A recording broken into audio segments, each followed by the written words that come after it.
I distinctly remember coming back from the first ride of the RTR 310 from Bangkok, a little bit underwhelmed, mainly because of two reasons. First, we barely got any time with the motorcycle on the racetrack, and the track itself was really bumpy for us to properly test the extensive electronic suite that the RTR 310 comes with. And secondly, if you look at the pricing of the top spec variant, it's quite high and it's precariously close to the new Duke 390. And I'm sorry, that's a battle which the RTR just cannot win because there's too much disparity between the power that both of these machines make. Which is why we are here, because this I feel is more in line with what we have always associated with TVS, which is their rich heritage of providing you exceptional value for money. This is the middle variant of the RTR 310. Comes in this beautiful yellow paint scheme and also gets a quick shifter and has a more palatable price tag of 2.64 lakhs. And if you're okay with black and can also do without the quick shifter, then the base variant is another 21,000 cheaper. And then suddenly, the RTR 310 starts looking like a banger of a deal because the base variant also still comes with adjustable traction control. You have 5 riding modes, you get this TFT display, you get adjustable levers, you get cruise control, you get sticky Michelin rubber and the same potent 310cc engine which will have you do this all day long. You're talking 35.6 PS and 28.7 Nm of torque, which is actually more firepower than even the RR310. And when you combine that with the closely spaced gear ratios, you're essentially looking at a motorcycle that a stunter wanted for Christmas.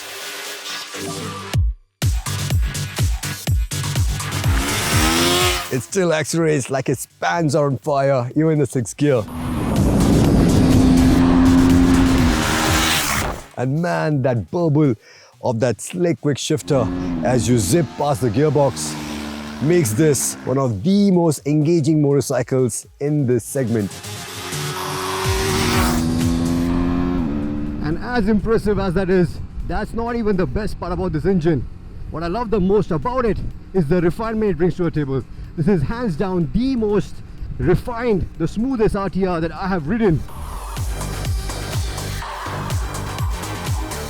Now don't get me wrong, there are vibes, especially in the lower gears, in the lower revs. The good thing about having such closely stacked gear ratios is the fact that you can easily ride in a gear or two higher.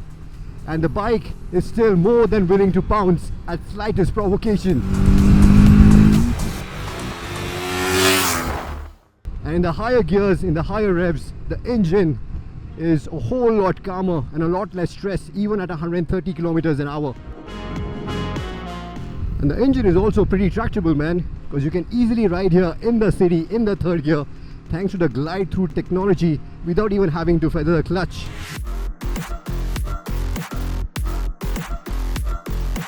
I'm not sure what they have done, but even in terms of heat management, this seems to be doing much better, because I remember in Thailand the RTR was heating up quite a bit.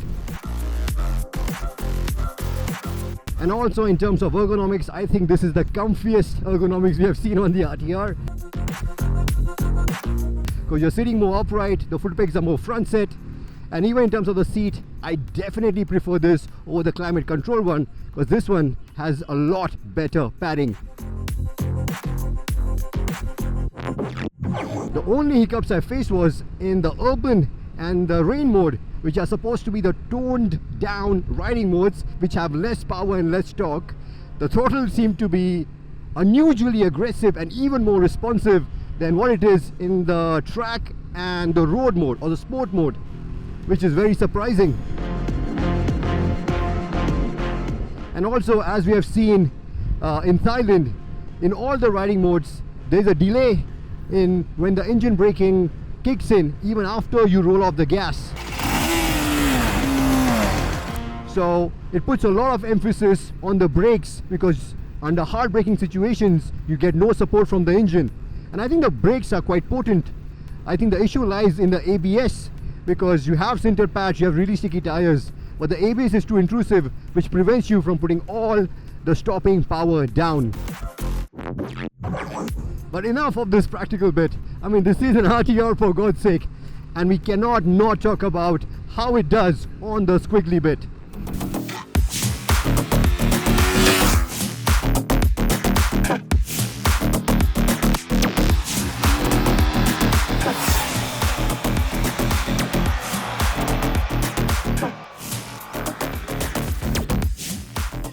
And just as I'd anticipated, the stock suspension, which is not adjustable other than the rear preload, also works really well.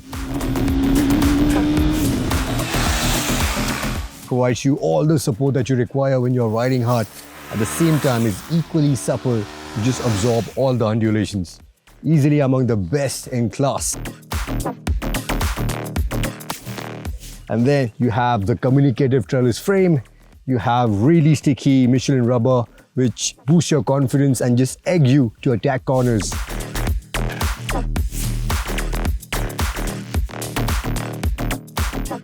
Something which you just cannot do thanks to the front set pegs, which start grazing even at the thought of going fast in a corner.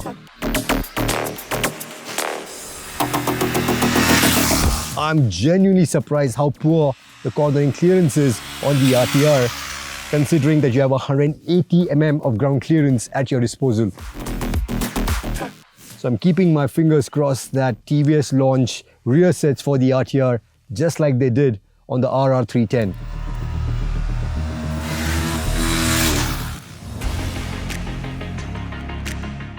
And now I'm convinced more than ever that this variant and the base variant are the true unsung heroes in the TVS lineup. Now don't get me wrong, you know I'm all for safety.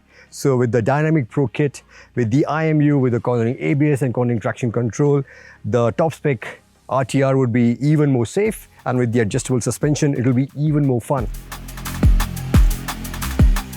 I just wish it was priced a little more competitively, because especially when you take into account the Duke 390 in the same equation, that premium that the kit commands becomes a little difficult to justify. But on the other end of the spectrum, I think this, as well as the base variant, have all the artillery that they require to take down the KTM Duke 250. And while they cannot match the pricing and the performance of the Triumph Speed 400, they can definitely take it head on thanks to all the tech that they pack.